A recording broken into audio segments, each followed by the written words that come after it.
زمانے کا ہے بت سکیرا تیری،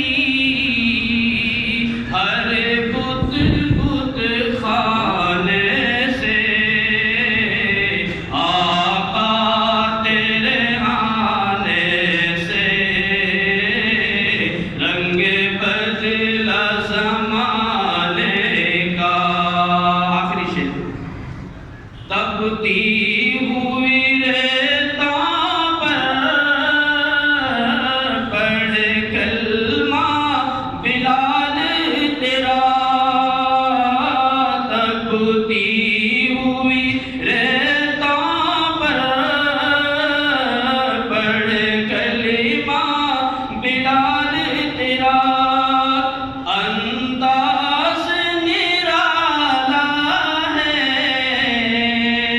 تیرے ہر پروانے کا، آقا تیرے آنے سے رنگ بدلا زمانے کا۔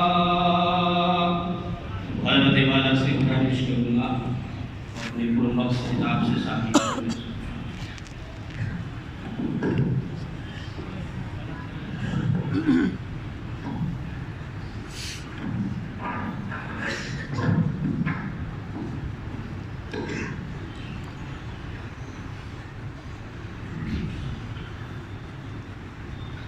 الحمد لله رب العالمين،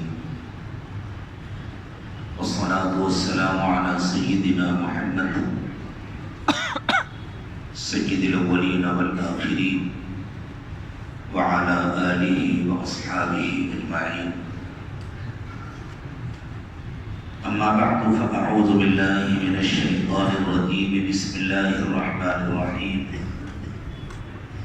شهر رمضان الذي أنزل فيه القرآن هدى للناس وبينات من الهدى والفرقان، وقال الله عز وجل إنا أنزلناه في ليلة القدر وما أدراك ما ليلة القدر ليلة القدر خير من 1000 شهر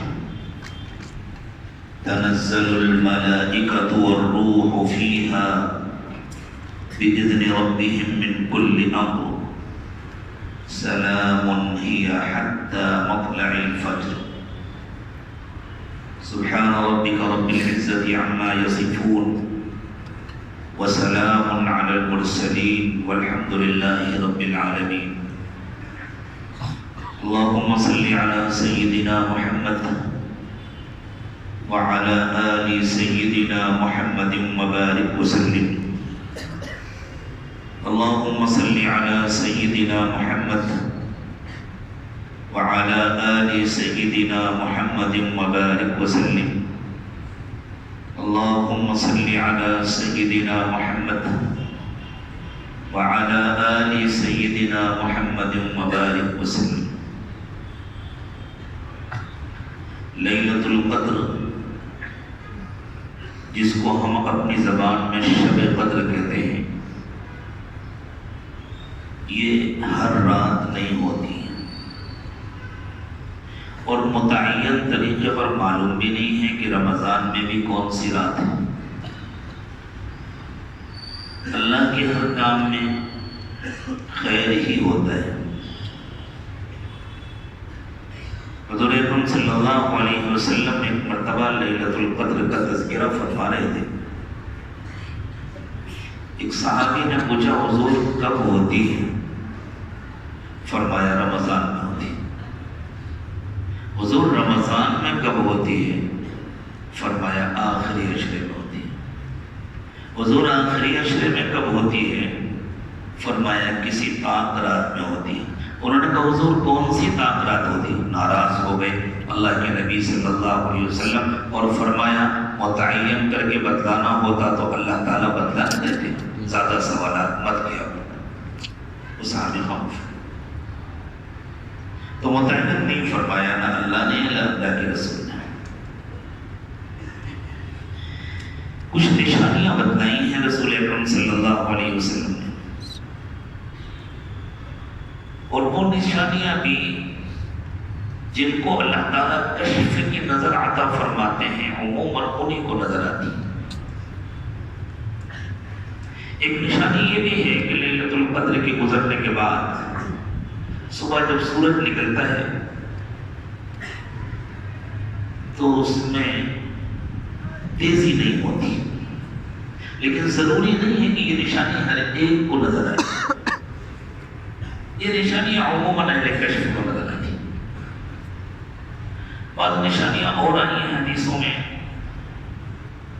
کہ اس رات میں بارش ہوئی، اور صبح جب اللہ کے نبی صلی اللہ علیہ وسلم نے فجر کی نماز ادا فرمائی تو آپ کے چہرے پر، چونکہ مسجد نبوی کا فرش کچا تھا، کھجور کی پتیوں کی چھت تھی، تو پانی ٹپکتا تھا، نیچے زمین گر جاتی تھی، تو صحابہ کہتے ہیں ہم نے حضور کے پتھے میں، آپ کی پیشانی میں گیلی مٹی لگی ہوئی دیکھی، لیکن یہ نشانی ہر سال کے لیے نہیں ہے، اس سال لیلۃ القدر کی یہ نشانی تھی۔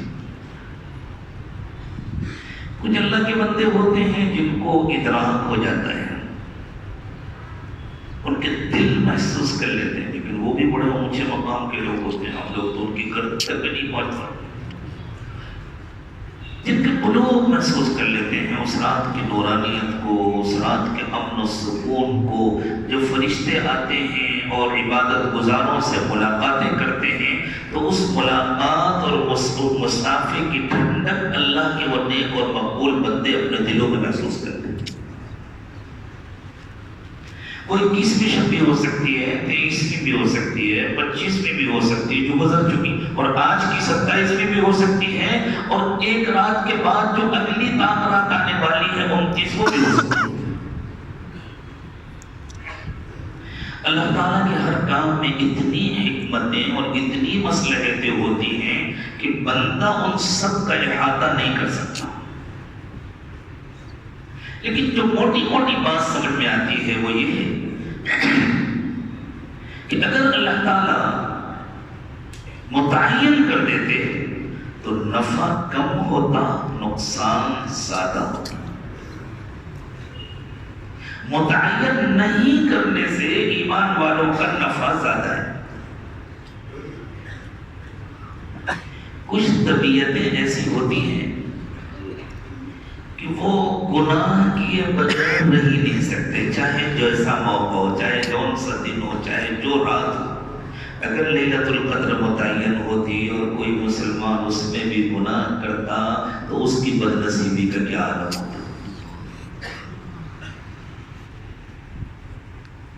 کبھی ایسا ہوتا ہے کہ انسان ارادہ کرتا ہے، نیت کرتا ہے میں یہ کروں گا یہ کروں گا، لیکن عین وقت میں اس کی طبیعت ناساز ہو جاتی ہے، اچانک کوئی عذر پیش آ جاتا ہے، گھر کا کوئی فرد بیمار ہو جاتا ہے، اسپتال میں ایڈمٹ ہو جاتا ہے، اسے پوری رات وہاں گزارنا پڑتا ہے، خدا نخواستہ کوئی حادثہ پیش آ جاتا ہے۔ اگر لیلۃ القدر متعین ہوتی اور کسی کی اس طرح رات فوت ہو جاتی، وہ عبادت نہ کر پاتا تو اس کے دل پہ کیا گزرتی، وہ کتنا مایوس ہوتا۔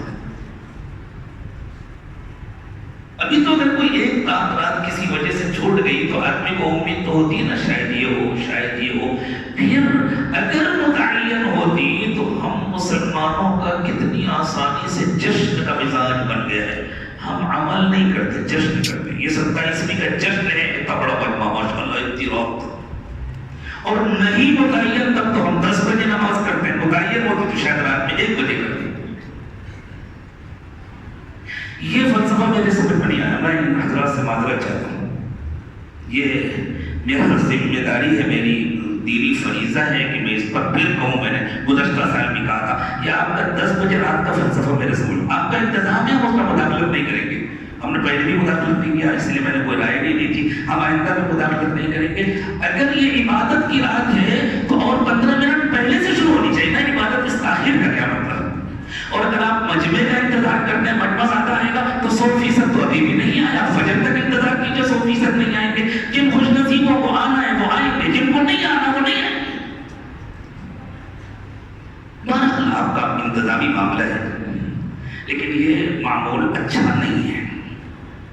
اگر بدلا جائے، اس پر غور کیا جائے